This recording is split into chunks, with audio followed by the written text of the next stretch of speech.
LeBron James is still the king of the NBA, and Tom Brady with another miraculous fourth quarter comeback. Blake Bortles. But you know what? Hey, Chipper Jones is in the Hall of Fame. The Hall of Fame, baby. So let's talk about it on The Edge. I see the block, I need the block.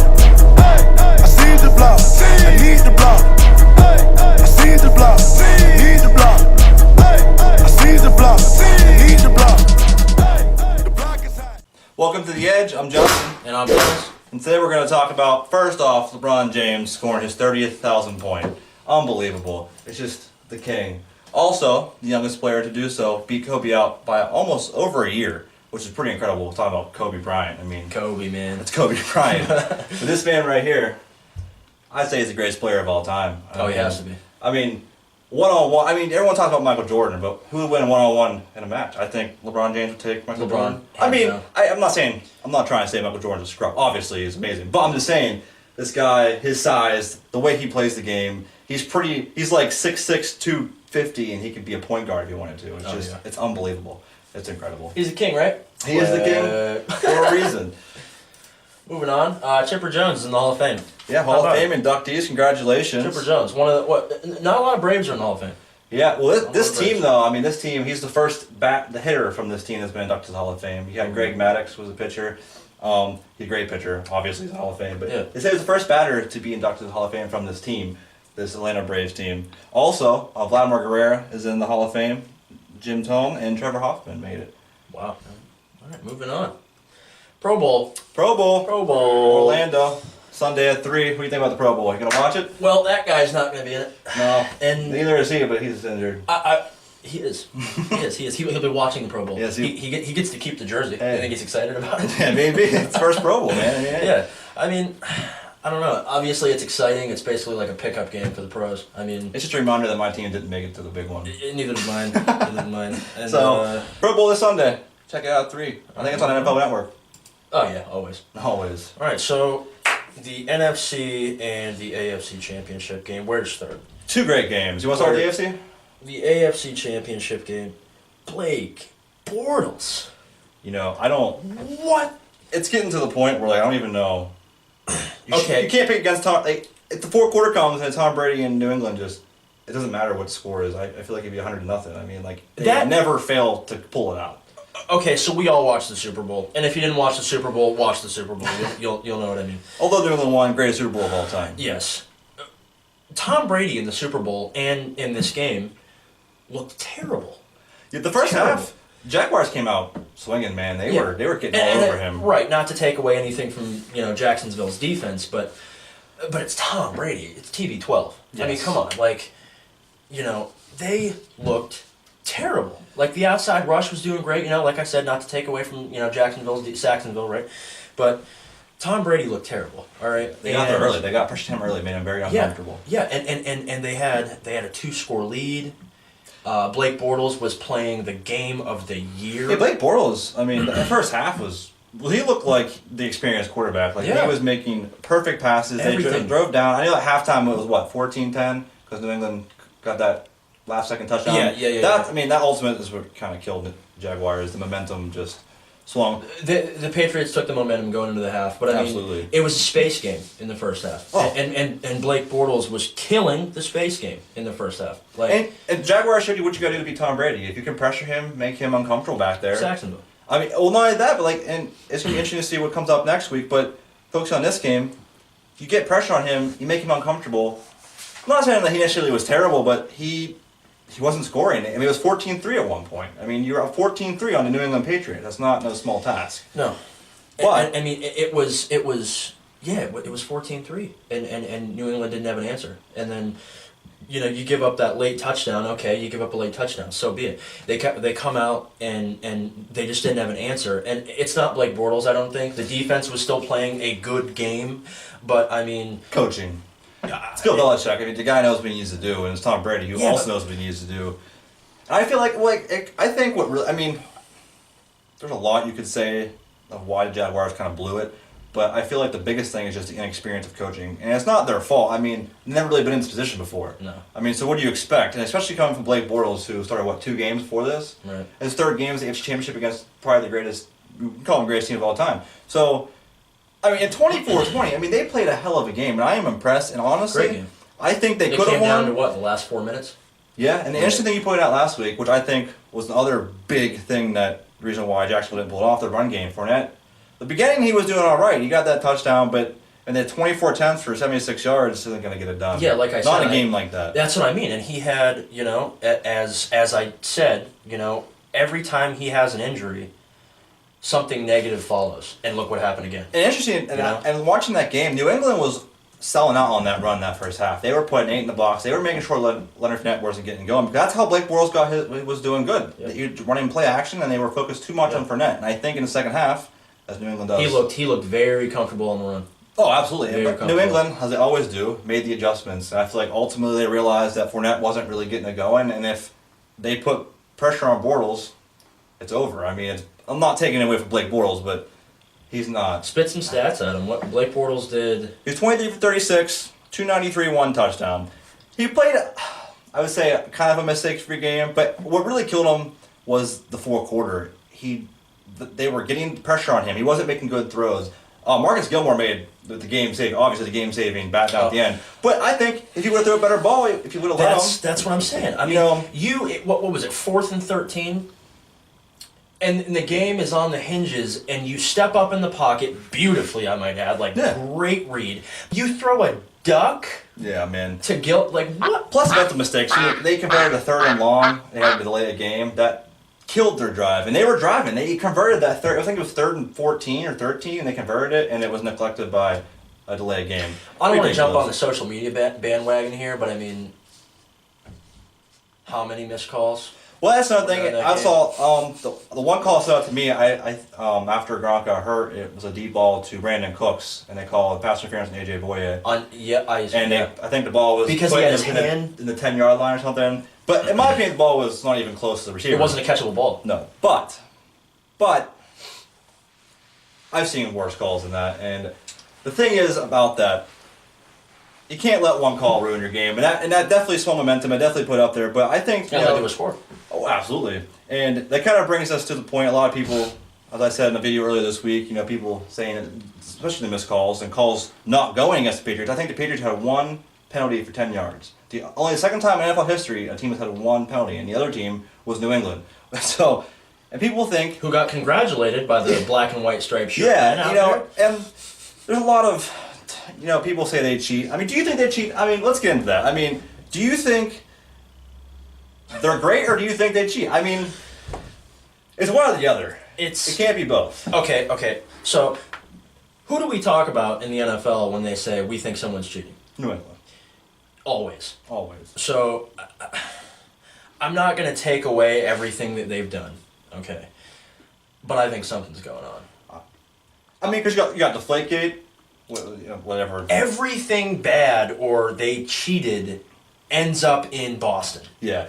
But then again, do you think, same thing, we talked about LeBron James. He's the greatest player in the NBA right now, and I'm a Warriors fan, and I felt the same way about Cleveland. I was like, well, they're so good, they're cheating. I feel like some people do that because they can't find, they're just so good, so they say, oh, they're cheating. Yeah. You know what I mean? And for me, scapegoat. The hardest, the whole cheating thing, Deflategate makes you laugh. I mean, they said they deflated balls, but they won 44-10. They could have played with damn tennis balls, they would have won. The biggest thing I've seen is the calls, and I had the privilege of watching the Steelers lose a catch and lose a game to the Patriots. But, Jesse James. And that made me very mad. And after that game, I was like, what's going on? And there's a lot of arguments about was that not a catch, and, the NFL's under a lot of fire. But you can't let one call define your game, especially with that Steeler game. And I just take from that game, we ran 3 plays afterwards, and one was a pick in the end zone. That was our fault. I mean, catch or not, you still got to make the plays regardless. And if you're going to look at the Patriots and say, well, they cheat and they get calls, and it's all a couple plays, you just didn't take care of business the rest of the game. I hate New England. I hope they lose.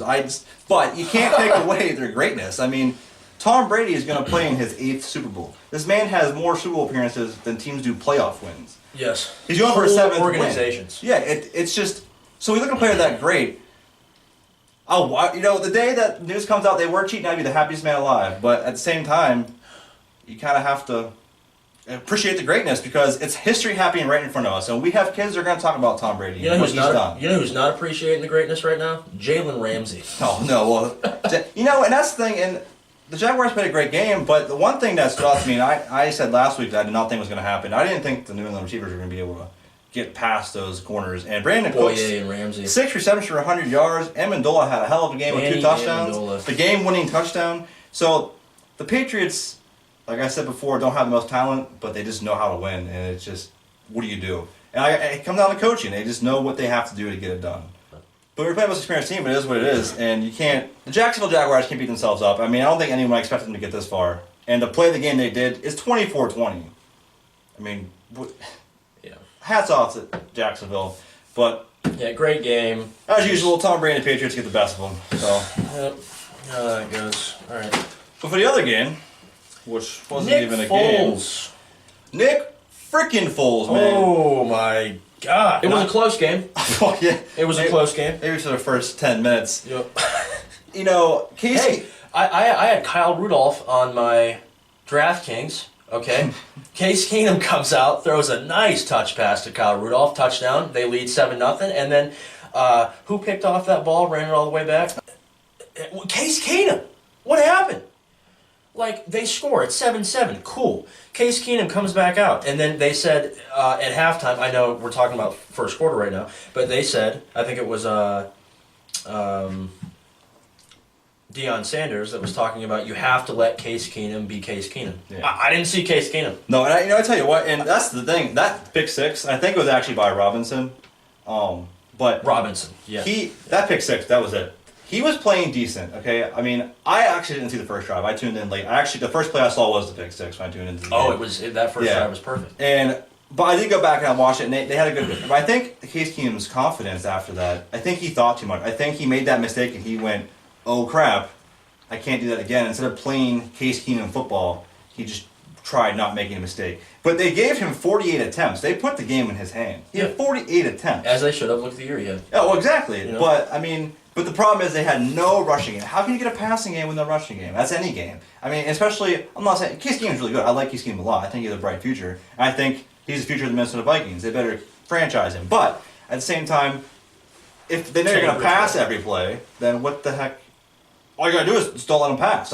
That's all they had to do, and they just killed them. And 3 turnovers will kill you in any game. And the Phillies defense, I mean, and I know they held them to 3. I underestimated them. They're good. They are good. They are fast. And the scariest thing about Philly right now is they're a team with a chip on their shoulder. They have something to prove. They were 13-3, the number 2 seed behind Minnesota. Carson Wentz goes down, and everybody, including myself, said that's it. They're done. Yep, they're not going to go anywhere. Oh yeah. And 38-7 against Minnesota in the NFC Championship. They want this. They're out to prove that they are better than people think they are. They are the best overall team. I mean, speaking about the team, Nick Foles wants this. Nick Foles, and this is an interesting fact. Nick Foles, this is nuts. Nick Foles is a playoff god. His registration records aren't anything popping off the charts, but playoff stats, he's played in 3 games. He's the first quarterback in NFL history. This is including Tom Brady, Joe Montana, to have a 100-plus passer rating in his first 3 playoff games, which is incredible. Also, he's 72 for 96 with 75%, 793 yards, 5 touchdowns, no picks, with a 116 passer rating overall. That's in the playoffs. That's incredible. That's like the reason why I think it's so incredible for the playoffs is because those are the games where you have no room for error. You make a mistake, that could be it. I mean, look at Case Keenum threw that pick 6. I mean, I know it's early in the game, but stuff like that can ruin a team. You know what I mean? So I feel that's just amazing to me. Like, it's nuts. And a part of me is hoping that could be Tom Brady's kryptonite. I don't know. But we'll see. Nick Foles, man, just get it. And Alshon Jeffrey came out in this game, too. He had 85 yards, 2 touchdowns with a flea flicker. That was nice. That nice. Flea flicker was... And that's what, 2 flea flickers. I think 2 flea flicker touchdowns. And it's just amazing how well he was throwing the ball. Like, I did not expect this out of Nick Foles. And I'm sorry for Nick Foles and Philly fans, but I did not see this coming. And I wish there was more to talk about with the NFC Championship game, but 38-7, it was all Philly. Like it was all just Philly. I mean, we could talk about those fans. The Philly fan. Hey, you know what? And the Philly fan base, man, they need this. I mean, they're a franchise that had never won a Super Bowl, and they're some of the most craziest fans. Mm-hmm. And I mean, look what they did. NFC Championship, they act like they won the damn Super Bowl. Oh, yeah. I mean, so like, they need this, and I hope they get it for them. I really do. But just What an overall Tom Brady, domination. you don't need another ring. Yeah, and Tom Brady. Stop. I'll go back to Tom Brady. Tom Brady is the LeBron James. We talk about LeBron James. LeBron James of football. I mean, there is no greater player 30,000. than Tom Brady. I mean, I get like different positions, but like at the end of the day, if he wins the Super Bowl next week and he got 7, and you know, people are saying he's going to retire. Probably not. Why retire? He just won back-to-back Super Bowls. Why are you retiring? His wife wants him to retire. Maybe he'll listen to his wife. Well, think about it. The guy's 40 years old. He doesn't have to do this. He has nothing left to prove. But the reason why I don't think it's going to happen is because he doesn't have anything left to prove right now. No. He's still proving everybody that he's the best ever. Well, I mean, he thinks that. Look at I don't know, the commercials he does, right? He's like, if he thinks that he can still do it, then just keep. He's doing a competitor. I mean, every year he thinks he's like, I mean, if I'm still doing it this well, why should I stop? Exactly, and that's what I mean. Like if he would win next week, even if you lost next week, win a Super Bowl, go to the Super Bowl. Why? You still got it, and he might be the MVP of the league. Yeah. I don't think he retired. The only way I think you see him leaving football is if he's getting hurt, which could happen because he's older. But he never gets touched. I mean, it's just what they have there. I mean, as much as I don't like them, I wish, you know, my team had something like that. The consistency and just a complete domination over the years. I mean, hopefully next week's going to be a great game, and we'll get into that for our next episode. But this is going to be a hell of a matchup, and the hype for it. But I don't want to see him go there again. I did not want to see the Patriots in the Super Bowl again. I don't think anyone did besides people in the Boston area. Yes. And we predominantly live in a Bills area, so I know people around here aren't very happy. But you know, like I said, it comes same with like any sport. LeBron James, Tom Brady, anybody.